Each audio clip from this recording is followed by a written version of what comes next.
ओडिशारे उपमुख्यमंत्री भाव शपथ ग्रहण पर पुरी रे प्रभु श्री जगन्नाथ दर्शन और काकटपुर मां मंगला निकट में पूजा अर्चना करने पर गणमाध्यम को प्रतिक्रिया रखिंट श्रीमती प्रभाती परिडा। राज्य रे सरकार आसी काली आमे शपथ नहीं आज सकाळे पुरी रे जगन्नाथ श्रद्धालु भक्तों चारि द्वार खोला है। प्रभु जगन्नाथ माँ सुभद्रा बलभद्र दर्शन कलु। गोपबंधु जन्म माटी को छुईचु। आज मोर इष्ट देवी माँ मंगला को मुंडिया मारिबा आसी माँ का आशीर्वाद राज्य रे गोटे साधारण महिला राज्यर उपमुख्यमंत्री दायित्व माँ ताकू निर्वाह करने माँ का आशीर्वाद मागवाई मुझे आम अंचल कल्याण सहित ओडिशावासी समस्त माँ कल्याण करंतु यही आज कामना करी। मैडम प्रथम दिन में जो आपण दल जो निर्वाचन इस्तार रखिला तीनोटे इस्तार को पूरण कर ओडिशावासी पसंद गोटे बड़ इस्तार कला 300 यूनिट विद्युत सरकार पूरण कर साधारण लोक देखो आमे मैनिफेस्टो रे रखिथिलु। माननीय प्रधानमंत्री बार बार गस्त कला बेले कहिथिले जे जगन्नाथ संस्कृति ऐतिह्य परंपरा ओडिया अस्मिता उपरे छेड़खानी को बर्दाश्त करा जीवनी। आमे नुआ मुख्यमंत्री आसिला परे ओडिशा रे ओडिया बरपुत्र मानकु माल्यार्पण कले।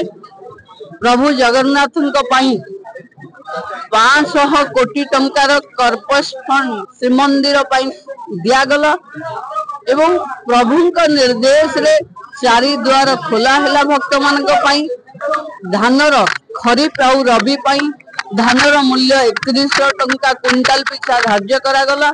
सुभद्रा योजना रे प्रति घर महिला को 50,000 टंकार भाउचर दिया से कथा कैबिनेट मोहर देला। मु भावुची प्रथम दिन रे 3 घंटा भितर आमे मोदी ग्यारंटी रो 4टी कथा पारित कलु।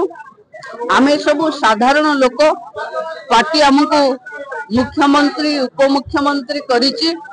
ओडिशा रो समस्त माँ भौणी युव साथी मानक पाखे आमे आशीर्वाद मागिबो कि आमे साधारण लोक सबु कथा राति अधिया करि परिबुनु। आमको समय दरकार, आपनका सहयोग दरकार, धैर्य दरकार, सबु कथा हबो। आयुष्मान कार्ड लागू करबा पई प्रधानमंत्री कहिसंती सरकार फुल फॉर्म को आसु। गोटे दिन मोटे हेइचे 24 घंटा संपूर्ण हेइनी आम शपथ को। मु भाबुची जहाँ जहाँ मोदी ग्यारंटी रे आमे देइछु गोटे गोटे करी ताहा ताहा ओडिया लोकंको विकास पई करिबु। देखो मु हूँ प्राची कूलर झील मो गाँ दे प्राची आसे।